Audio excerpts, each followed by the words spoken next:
Yugioh! Back at it again with the IRL TCG vlog series. Each week, we will be playing Master Duel in real life, ideally trying to play a new deck and mix things up, depending on what my friends are willing to let me borrow and misplay into the ground. Back in the olden days, we had to actually meet up in person and socialize with other human beings in order to play Yu-Gi-Oh! Anti-spell is in the standby phase, not the main phase. In this series, I'm going to be giving you my full breakdown, recap of the gameplay, and pack opening of my loot. Let's jump in to this week's segment.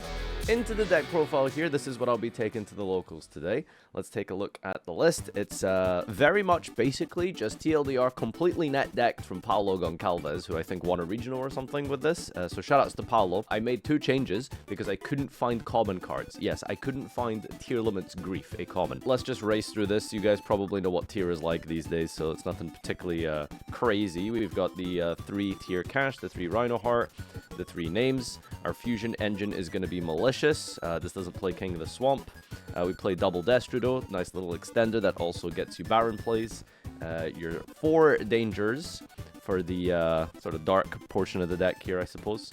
And then we've got 2 copies of Fenrir as well. And to round off our monsters, we've got 3 Droll and Lockbirds in the main. Spellcaster Hand Trap, that's also really good basically into most decks right now. Worked out really well with the Charmer as well for easy access OTKs. Our spells, we played 3 Foolish Amphibians. We've got Terraforming and the 4 Field Spell, playing Wraiths off as well, because getting Fenrir is nice, alongside the Tier Cash. The 3 Screams, which is pretty standard. The Trivikarma to get the Search, it's really good with the Foolish Burial. Getting that Field Spell is so good with the extra pop. Paulo played 3 copies of Sullick, which I actually ended up really liking, because just drawing it is good. It's a really good mill, because it gets you any name, Tier Cash being one of the best ones. This was the replacement for the 2 Tier Limits Grief, was the Heartbeat and the Crime. Basically replacing like for like. It's not consistency cards, but we'll see if it actually matters. Now for the extra deck, it's Bahamut Toad. This is pretty standard in all tier lists, as well as the Beatrice. No Agido Kelbeck to send anymore, but still really good. Can make it with the Garura, level 6. Our other fusion is the Mud Dragon. Gives us the Bahamut Toad play. And our other fusions is the Dragostopila and the Dangerous for the hero lines, going into Beatrice quite easily. As well as the Kaleido Heart. With the Field Spell, absolutely ridiculous interruption just by itself.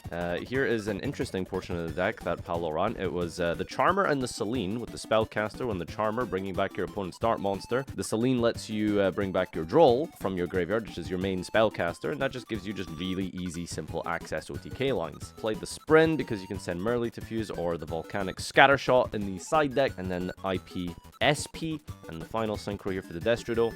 Barrow on the floor. I'm sure there's a couple of other options you could play, like maybe like Shooting Riser, but there isn't just anything good to send these days, is there? Wear Snow. For my side deck, I played 3 copy of Ash Blossom, Imperm, and Effect Veiler. This is all just hand trap, hand trap, hand trap. It wouldn't be a Paulo list without hand traps, I suppose. Speaking of hand traps, we've got even more, but a different kind here, which is Spooky Dogwood. Just using it for time, but it's also really funny because you can add it back with Toad since it's a water monster. So you can negate something and then add it back if you've milled it at some point. So just easy way to win in time, really. And of course, Volcanic Scattershot is a more stricter way to win in time, because you can just send it with the Sprint as mentioned, then 1 Talents and 1 Called by the Grave. Don't know what his logic was for the 1 Talent, but I had it, so I figured I'd play it. Anyway, that's basically the deck list here. There isn't too much craziness, I suppose, other than like, I guess like it's a heavy hand trap lineup in the side deck. But yeah, let's take it for a spin and see how this one plays out today. Alright, welcome to game number 1 of round 1. New day, new format, new me. Spoilers ahead, I was a little rusty for this one. This is actually my first locals since my newborn baby. So I just haven't had as much time to attend locals as much as I'd like to. Also, there's a little bit of glare here, but it's only for this game specifically. I've tried to fix it up to make sure that it doesn't happen for the rest of the duels. So that's what my Patreon is for, which you can help out and improve the quality of my channel every day by becoming a member. Now, we win this dice roll, and thankfully we're going first, opening a hand of double tier cash, Rhino, Fenrir, and Havnus. Bit heavy on the cash tiers, but you know, it's fine. We all miss Riseheart, don't we? We lead Fenrir searching out another copy of himself, and since we're just stacked to the moon on cash tiers, we banish it for itself and summon it to the field to mill 3 cards. I think our opponent can clearly see that we're on a bit of a weak hand, which, you know, is fair, and they drop down Ash Blossom. Now, we haven't normal summoned yet, and that's where the Rhino Heart comes into play.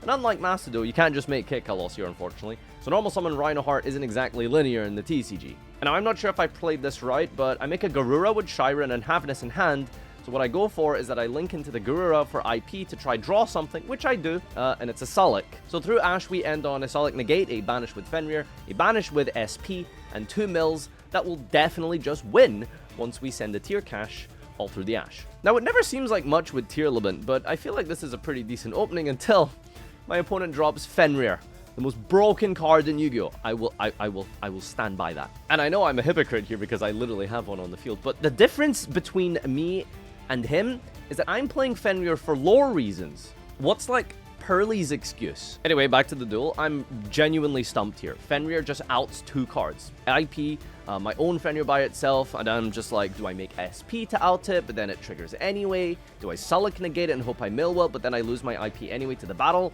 It's such a conundrum, and that's why I hate Fenrir. I decide to just Sullick and mill 2 with the cash tier, and I hit a Scream for a trap search, which is okay. He does punch over the IP, and then main phase 2, he normal summons Centurion Primera, and adds the trap card. Odd search, I suppose, but I decide to just Fenrir banish it here, because I figured I could maybe wait for the summon of a Synchro, but putting the best one face down immediately just seems fine. He activates Terra for the field spell and activates it, placing Trudea, summoning herself to the field, and then placing her back to the spell and trap zone with another Primera and a trap card.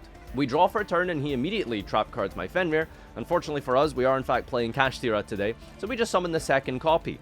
He uses Trudea, summoning both, and then instantly synchros for the Legatia, whom I banish as Chainlink 1. He uses it as Chainlink 2, and then I summon Havness as Chainlink 3, milling Malicious and Heartbeat. Without much else left in the tank here, though, I just set my Sullick and pass turn with Fenrir coming back in the end phase. So he immediately just goes to the battle phase to kill my Sullick. And then he summons Trudea, which, you know, if I use my Fenrir here, Trudea goes to the spell and trap zone. He can chain it to bring it back with the Primera, and Fenrir won't actually banish anything because the ruling is that it essentially becomes a new card. So TLDR won't do anything. But next he brings out Primera and gets a search for the field spell, and I'm thinking at this point that maybe if I just banish here, it could extend into a Synchro potentially. So it's better to hold for an extra deck monster, but the thing is, having already used his normal summon, I think this was definitely a misplay, and I should have just banished the Primera here. Now, because I let that go through, Emmet the 6th can summon itself after being placed, Synchro summoning and popping because of the ruling and the way the next chain works without getting any value from the Fenrir. From here, it's a little bit doomed, and I basically scoop it up. That didn't go as planned. Our hand wasn't the strongest thing ever, but there was a couple of critical errors I made there, so hopefully we'll pick up on that and learn and move on and hopefully never make that mistake again. I think it's also important to try and work out what to do when your opponent drops a Fenrir on you, because it essentially deals with 2 of your cards at once.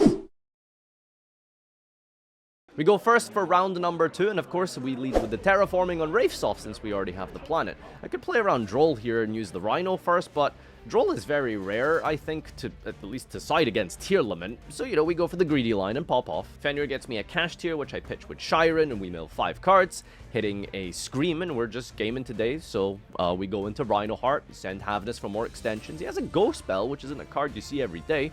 A little bit annoying, but I link off at Degura for a draw, potentially, but there isn't anything good to link away with it.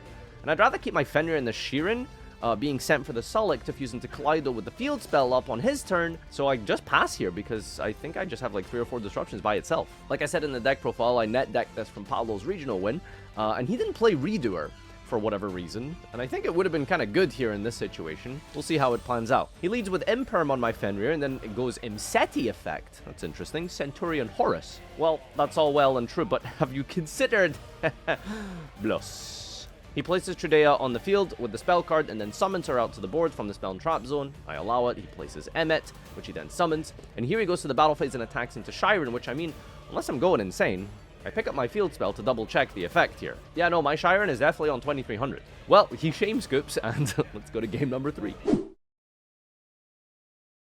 Now, the good thing about Paolo Decklists is that they all run like 3000 hand traps, so his normal summon Trudea gets hit by our effect Veiler, and then he ends on 1 spell and trap card and a Fenrir. We begin with Imperm on the Fenrir, and then set the field spell before activating a danger. It gets sniped out of our hand, so we add the Jackalope, and we go again with the other Nessie in our hand, and it gets sniped. Well, this is obviously frustrating, but I think I might be sequencing things a little poorly here. I think after the first Nessie, I probably should have just given up and then went for the field spell for Shiren, and then see what happens when I mill. I do go for the field spell, but that set card I think at this point I should be reading as a Solemn Judgment, since when I activated the Imperm, he did take a moment to think, and then he also thought on the Scream activation. I add Rhino Heart here, and I think Shiren is just so much better in this situation, so to be honest with you, I think this did feel incorrect even at the time. I activate the Jackalope, which does indeed summon itself to the field, hitting my Rhino Heart, and I use its effect to summon it, but that gets hit with a DD Crow. So the Rhino Heart add was actually really good, and it actually extended kind of better than Sheeran, but it got really hard punished by DD Crow. I activate the Scream, normal summon Merly. It feels good to do that again, but there it was, the Solemn Judgment. I'm like really tilted at myself here. It's not even like the worst situation here, but I ended up losing this game, and that really cost me. A couple of major errors there really let me down, and you know what? It's fine. We're going to shake off that rust, go back into the rest of this tournament here, and see if we can get a nice, decent, positive record and some good loot today, because I think there's still a lot of potential for us here. Round number 2! We win the dice roll, and we have a very nice opening hand of double Fenrir, Sullick, Scream, and a Nessie. We use the Fenrir, and we use Nessie, and we get to normal Merly over a Scream. We mill Rhino, Havness, Sullick, Scream, and this turn just gets ridiculous. I'm not sure if I should narrate to you the entire long combos like this, and I don't want these vlogs to be an hour long, so let me know what you think with your feedback. But let's just say, after a flurry of plays, I end on Tear Cash, Masquerena, Kaleido Heart, Fenrir, Sullick, and a Tear Lament Crime with a follow-up Rhino Heart. Our opponent goes Fenrir, which we allow. He searches a Rise Heart, which is, I mean, is this Vanquished all, or... Surely we're not playing actual Cash Tira. We use Fenrir to banish his Fenrir on resolution, and he just summons a second one. Probably didn't make sense to use my own Fenrir, huh? Our Scream triggers, and we mill 3 for a Terrific Karma and Scream, and that's really nice follow-up. He activates Prosperity here, banishing 6 cards, and it's really weird when you use your hard Omni Negates game 1, but Prosperity digs 6 deep, and just in case we're playing a lot of, I don't know, silly anti-meta cards, you never know, like a Dark Ruler or Evenly or something, I decide that this would be a good time to use my Crime. He goes to the battle phase here, and in the start step, we use Sullick, sending Kaleido to spin Fenrir, and then fuse into Draco's Stapelia with the Garura in our graveyard. He tries to do some stuff with Fire King Island in main phase 2, but it's really not enough here, and we scoop up that W. Game number 2, we're going second, opening all engine, but it is a decent amount of gas with Mali, Merly, Scream, Tear Cash, and Fenrir. He doesn't open with the wanted engine, thankfully, so it's just going to be Arvata, Continuous Spell, the Field Spell, and Big Chicken. We draw for turn, and then standby he searches for Ponix. We special summon Fenrir, get ourselves another copy. I activate the Scream, and this is where he summons Kirin. I don't know why with his current board state, but I guess he wanted to get some fresh air from the top of that volcano. I suppose setting up the Xyz play is maybe what he's trying to do here, but thankfully destroying the entire field in Tear Lament isn't like the craziest plus ever. We summon Tear Cash and then mill 6 cards, and get it twisted, baby, because we hit Sullick, Scream, Havness, Rhino, and the Destiny Hero. There's so much gas here, it's ridiculous. I think we could go second against anything right now. We trigger everything here, although the Havness gets hit by a DD Crow. On resolution, we end on Sullick, a searched Havness, a Rhino Heart. On the field, after a massive barrage of chain links, his Garudix is banished face down, as well as my revived Rhino Heart. We press on here with the special Sheeran and use the Destrido for a Baron play using the Tear Cash, and from there it's just spamming the field with heroes, link summoning, courtesy of his DD Crow that give us Baron to weed through the board and attack for game. A very convincing round number 2 there, and masterfully played, should I say, after that horrible round 1, to be honest with you. Let's see if we can keep up this momentum for round number 3. Round number 3, and we are frying the cooking in the pan with sardines and extra spice and lasagna leftovers, because we've got Tear Cash, Field Spell, Rhino, Destrido, and Denier. But we lost the dice roll, so that's a little awkward. Well, our opponent is on the fire deck and opens the combo, so Bellstar gets Ponix for the Continuous Spell, and the field in the Big Chicken, while also having an Adir Servant, that's me, to draw, search, and use the Maximus on the field. He sets 1 card and passes turn, and we are ready to rock after his standby Arvata is added to the hand. We use the Field Spell and get ourselves a Shiren, and then activate our freshly top deck Scream, meaning we pitch Destrido to special a body, mill 6 to the graveyard, and this is just complete serotonin. We declare a chain of Merly, Heartbeat, Sullick, and Scream, and for chain link 4, our buddy over here drops a DD Crow. Now, if I had a nickel for every time I had a DD Crow dropped on me, I would have 2 nickels, which is not a lot of money. But it's weird that it's happened twice in 2 rounds. Now, there's a small misplay here. I should have changed my Tear Cash to the Merly to at least get some value, but it isn't super relevant. The Sullick gets a second copy as follow-up for his turn, if he has another turn, since we already have a normal summon. Tear Cash comes down next, and he uses Imperm to stop more mills, but that feels a little redundant at this point, because we're locked and loaded on a Destrido to target our 4, to manipulate the level, to give us a Baron, and not before long, he brings down Kirin, pauses for a moment, probably waiting to set up the Xyz, but I think he should have done that before, when the Destrido hit the field.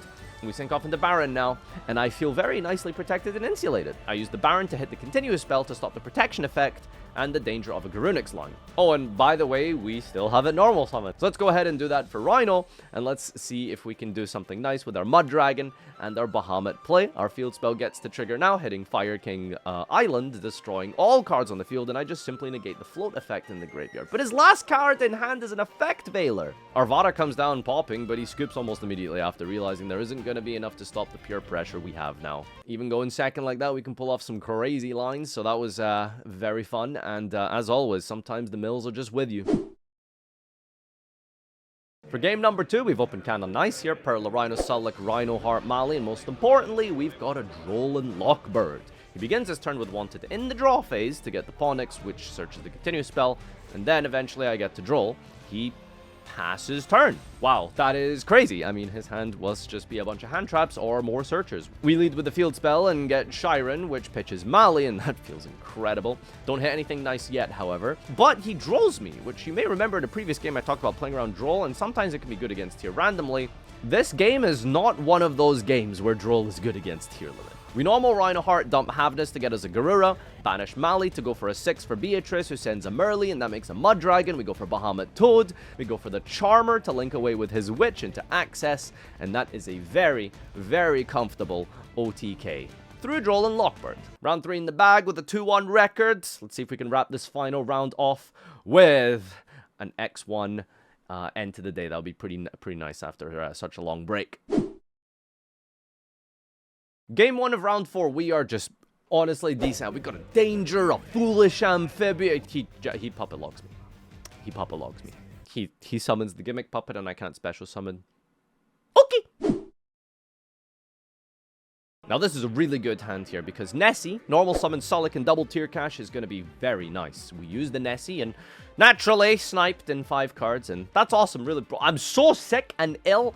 I'm not feeling well right now with these dangers. Again, I might be using my dangers wrong. Farfa and dangers, name a better iconic duo. I don't know. We try again, and the Jackalope does hit, and it gets tier cash. That's actually really good, best case scenario. We mill Scream, which is nice.